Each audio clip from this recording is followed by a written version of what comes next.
Hi everyone, thank you for joining us today for our social media webinar brought to you by TicketForce.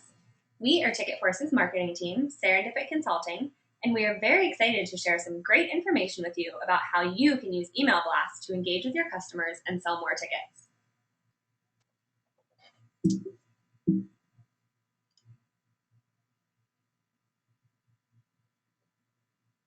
If at any point during today's webinar you have a question or comment for us, please feel free to send a tweet to @TicketForce with the hashtag TFWebinar, and we will be more than happy to answer your question as quickly as we can. Today we will be covering everything you need to know about email blasts and how to use them for your organization in order to sell more tickets. You may be wondering what an email blast even is, but don't worry, you will be an expert on them by the end of this webinar. So, what exactly are these email blasts that we speak of, you may be asking? Well, email blasts are a marketing tactic that has been, and will continue to be, one of the most efficient and effective ways to reach your target audience. Email blasts are cost-effective, require little time to set up, and help you reach your target audience by landing right in their inbox. Just like everything else in this world, email has a history, and actually, it's relatively new to this world whenever you look at all of the dates.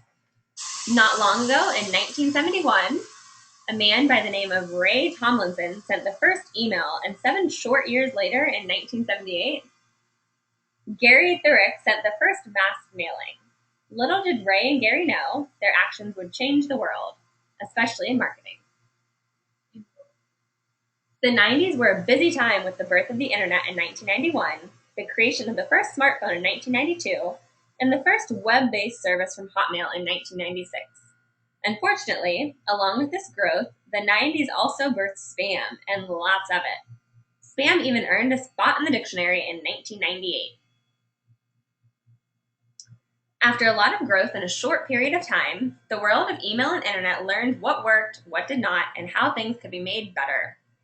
Spam laws were introduced in the 2000s to aid in combating the epidemic. The iPhone was also introduced in 2009, showcasing perhaps a gadget that would change the way humans live their lives and check their email forever. Once people began learning more about this new industry of email and technology, marketers were able to perfect their craft. The 2010s began the age of audience segmentation, target audiences in emails, and digital marketing strategy. So now that you know the history and what email blasts are, why are they important? First, email is a transactional medium, which means that people are already in a purchasing mind frame when they are checking their email, since they know that's where all the offers will be. They are, in a sense, primed for purchasing during the time spent in their inbox.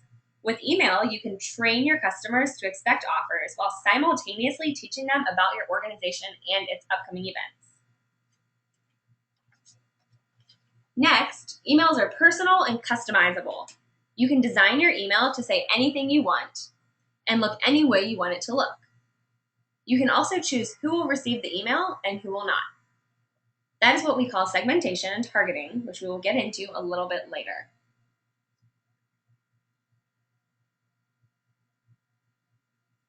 Moving on, email marketing is quick and efficient. All it takes is some time to put your thoughts into words, draft some copy, pick your audience, and hit send. Within minutes, you have the ability to communicate a message to your customers. Finally, email marketing is affordable, and that's probably one of the most important things.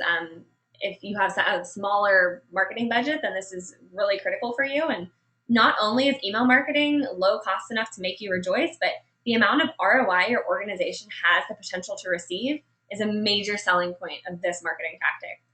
Whether your organization is big or small, email marketing is a really smart move when the ROI is at 28.5% compared to just 7% that direct mail generates. Still not convinced that email blasts are one of the best marketing tools for your organization? These statistics are sure to convince you otherwise.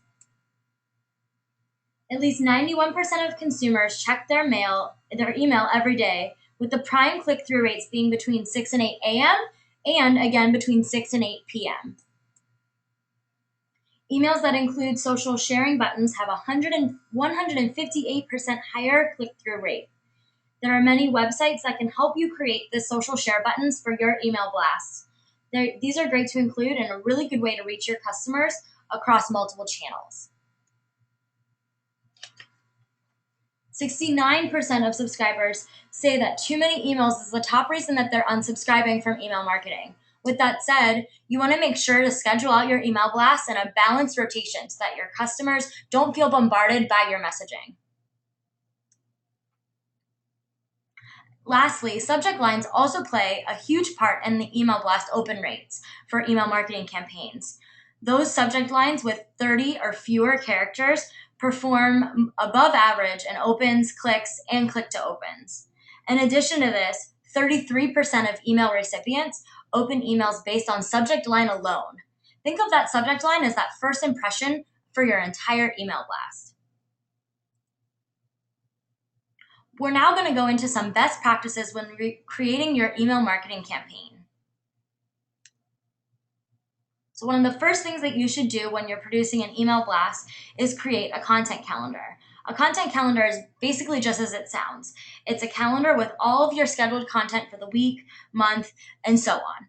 This really just helps you organize the content you're sending, and it ensures that you're not sending too many email blasts to one particular list. We recommend using a spreadsheet with the content organized by that day, week, and so on, depending on how frequently you send out messaging, so that you can plan ahead for your email marketing and you can see it all ahead of time as well. Once your content calendar is finalized, it's now time to choose when that best email service to help you send out those emails. We recommend services like MailChimp, Constant Contact, and iContact. These allow you to create, send, and track your email marketing campaigns. It's really important, though, that you pick an email service that really fits your organization and its email marketing needs. MailChimp is one of our favorite options as it makes the production and execution of emails seamless. The service has features for organizations of all sizes, and it includes resources for development and coding and design. MailChimp also offers integration with a variety of web services like Facebook, WordPress, Salesforce, Twitter, and Google, just to name a few. It's really user-friendly and works well with those web services too, which is great because it allows for shareability of that content that you're sending out and cross-promotion for your organization's platforms, and it makes it super simple. I bet you're wondering how much a service like this costs. Well, the pricing for MailChimp is based on the size of your subscriber list. Their Entrepreneur package allows up to 2,000 subscribers for free, and it includes everything that you'll need to send emails, plus some basic analytics. Pricing becomes more expensive and moves to a monthly fee once you have over that 2,000 subscriber limit. So that's just good to keep in mind to know how many subscribers you'll be sending to and if this could be a good fit for you or cost prohibitive. Another great option is Constant Contact. Just like MailChimp, this offers integrations with other social media platforms for optimal cross-promotion for your organization. In addition, it provides customizable templates for the emails you send and an in-house services team to help with any questions that may come up during the creation of your campaign. It also offers a marketing coach personal to you and your organization to really take you step by step through that process. Constant Contact bases their pricing off of the type of package you choose and how many subscribers your organization has. So when you're just starting out, they offer a free trial, but based on your needs and what your organization is looking to use the service for, that'll have an impact on that pricing. iContact is the final email marketing service that we recommend, and just like the others we've mentioned, it also offers a lot of useful options. Within iContact, you'd be able to utilize a message builder encoder, templates, delivery, tracking, and sign-up forms, so it really has all of those same features. There's also a social media integration and analytics. You can track your progress for your email marketing campaigns that way. As far as pricing goes, you would be placed on a monthly payment plan if you have between 250 and 15,000 subscribers. Any more than that, and you would have to obtain a Premier account, and that comes with a strategic advisor that and helps you, maintain and increase your ROI, and that just would depend on how many subscribers you have.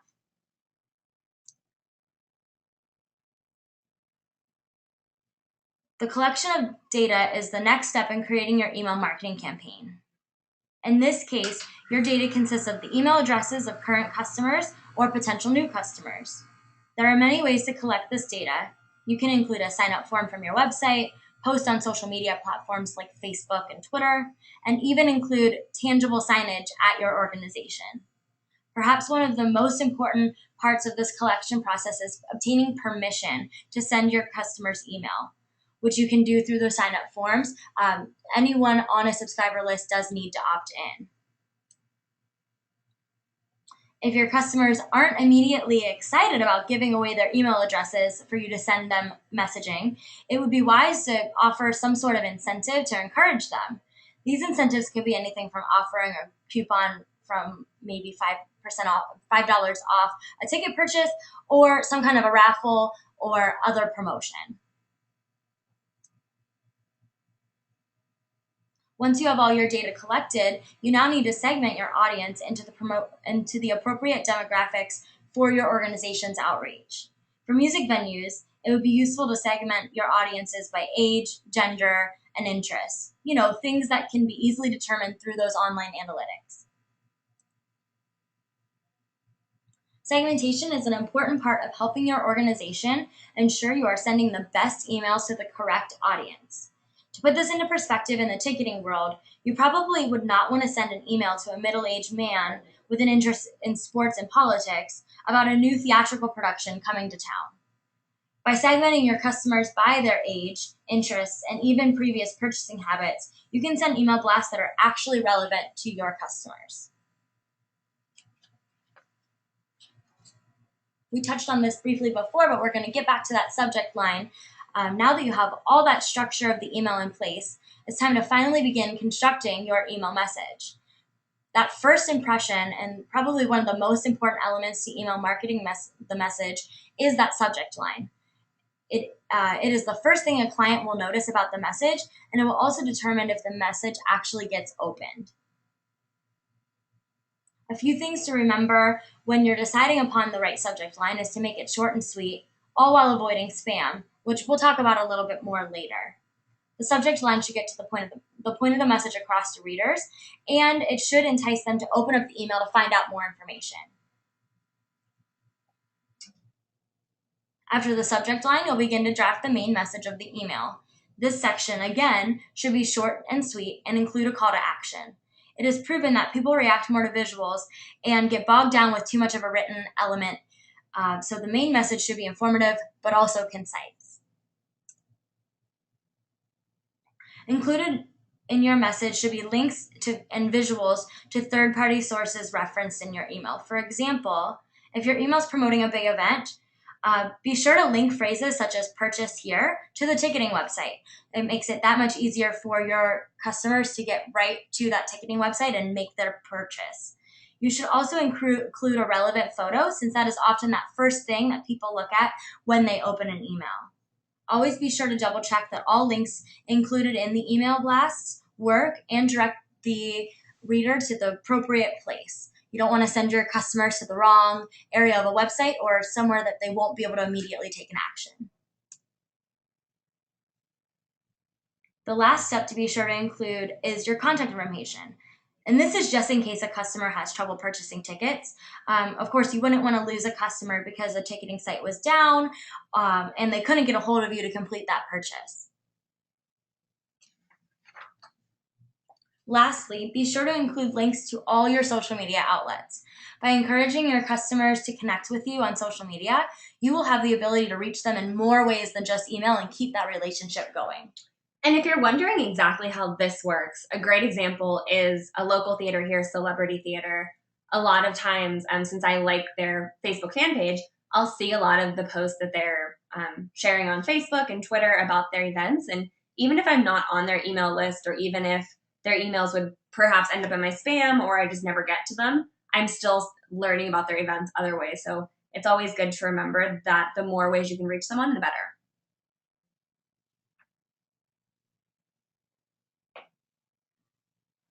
And now we're going to jump into the 4 P's of email marketing.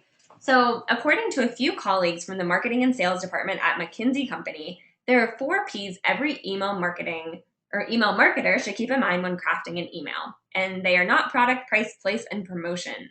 These P's are all about keeping the customer point of view in everything you do. Adding these elements to your email campaigns will ensure optimal success on all email marketing endeavors. Pervasive is the first P. Let me read where I am. You want to make sure your email is consumable no matter where the reader may be. So whether this is on a mobile device, on their laptop, etc. The second is participatory. That promotes letting the readers know to use their voice. This can be done through social media by including icons and buttons in the design of the email, creating content people will care about, as well as the ability to cross-promote. The third P is personalized, and the goal of this is to segment your audience and adjust your email campaign based on this segmentation and the demographics. And this goes back to the example, you don't want to send the middle-aged man tickets for Justin Timberlake. You want to really make it something that he's interested in. And the final P is prescriptive, which basically means that you should let the audience dictate the content. This is easily done by listening to the desires of the audience and tailoring your written content to these guidelines. This is also done through listening to when they no longer want to receive your emails. So in this situation, including that opt-out feature is just absolutely necessary in the design of your email campaign to make sure that the people getting them actually want to get them. And now we're going to dive into the 6 tips to use email blasts to sell more tickets. First, email blasts should be conversational and informal. You want to really make them personal. Use your email blasts as a way to extend your personal relationship with your customers, whether current or potential. Include phrases such as, we look forward to seeing you there, and other similar phrases to be as inviting as possible. Just like you're inviting to a friend to a barbecue, you want to be the same with your customers. Your subscribers already opted into your email blast, so you know that they want to hear from you. Next, as we touched on before, utilize segmentation to organize your customers. The whole point of email marketing is to tailor your message to the target audience you and your organization are trying to reach. The better you understand your customer segments and their interests, the more it'll help you send a message that is relevant to that particular audience.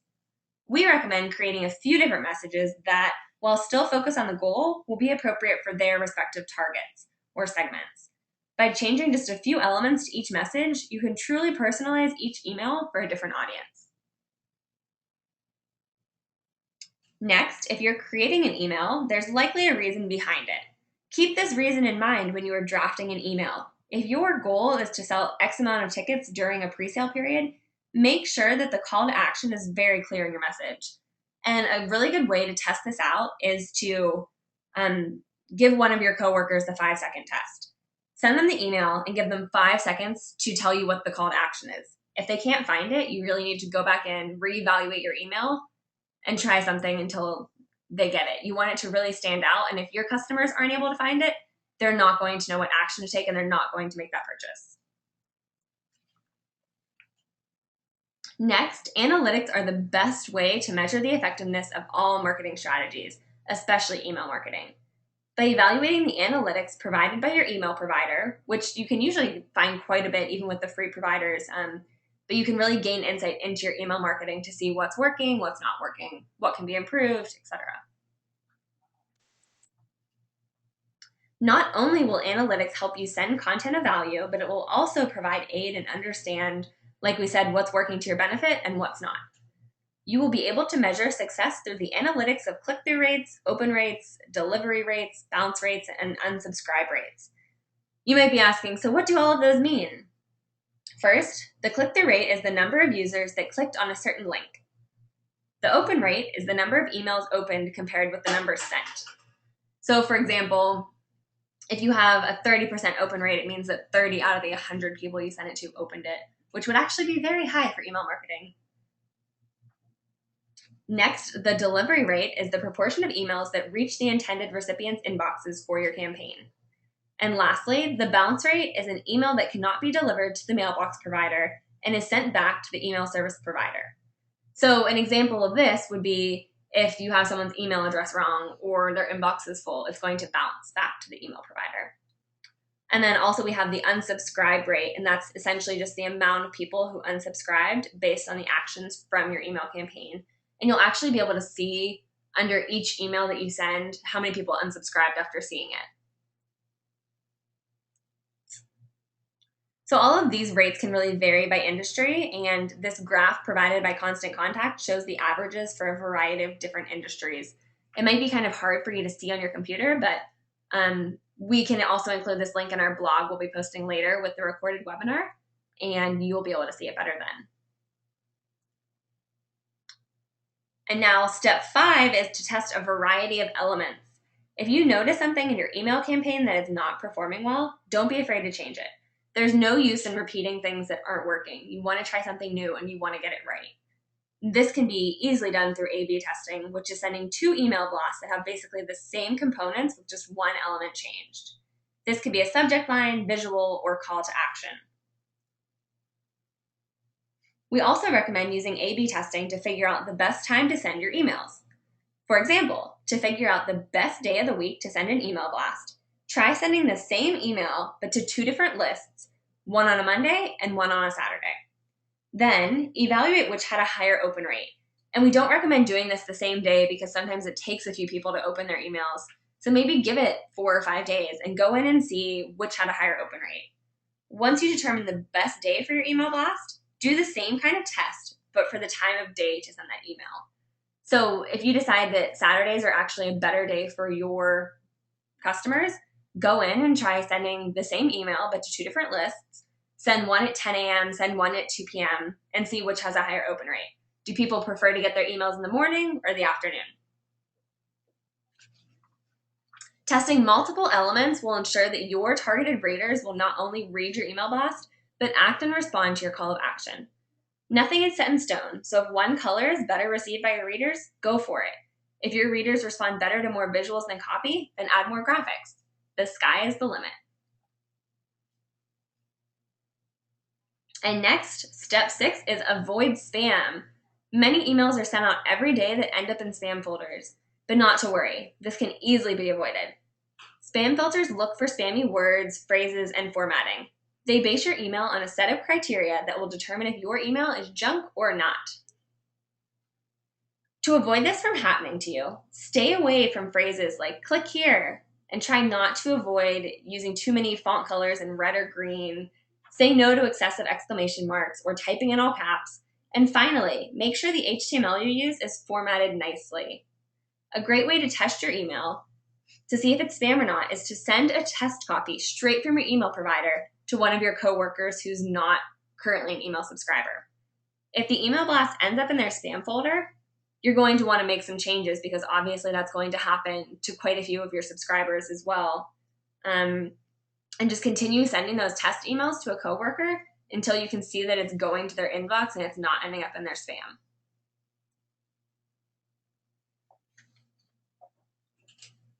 Now that you know all that there is to know about email blasts and the marketing strategy behind them, we hope you'll remember these 3 main points from our conversation today about email marketing.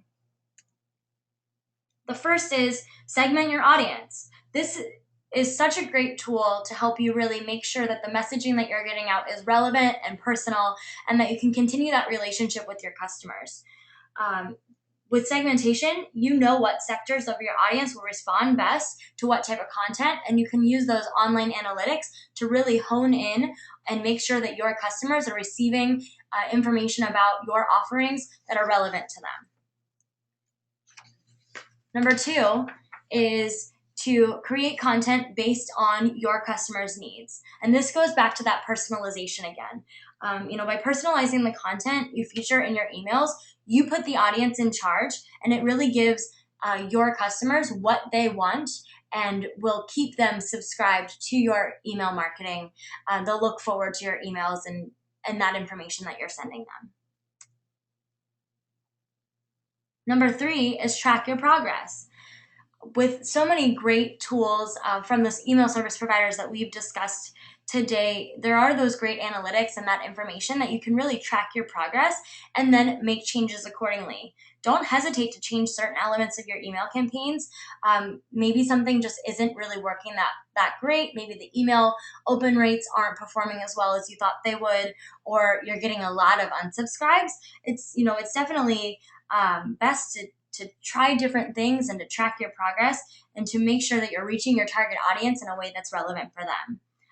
Of course, like we mentioned, A/B testing is a great way to test this out. You can try different subject lines, different call to actions, and even different visuals to see how your audience is responding to help you create better email marketing campaigns in the future. We hope that the information discussed in today's webinar will help your organization get a jump start with email marketing. And as always, we will be selecting 2 lucky winners who attended our webinar to win a Starbucks gift card. Be sure to check your email to see if you won. And also, we apologize if we were cutting out at all today. I know we had a few people comment that they couldn't hear us at a few times. So we will be posting the recorded version of this webinar on our blog, and you can find that just by going to TicketForce.com. We'll also be sharing the link on Facebook and Twitter, so be on the lookout for that within the next day or so. And as always, if you have a question about today's webinar, feel free to contact us via Facebook or Twitter. And also, if there's a social media outlet or topic you'd like to see us discuss in a future webinar, send a tweet to @TicketForce, and we're definitely open to suggestions and want to help you with your marketing. So thanks again for attending today's webinar, and we hope to see you again at our next one.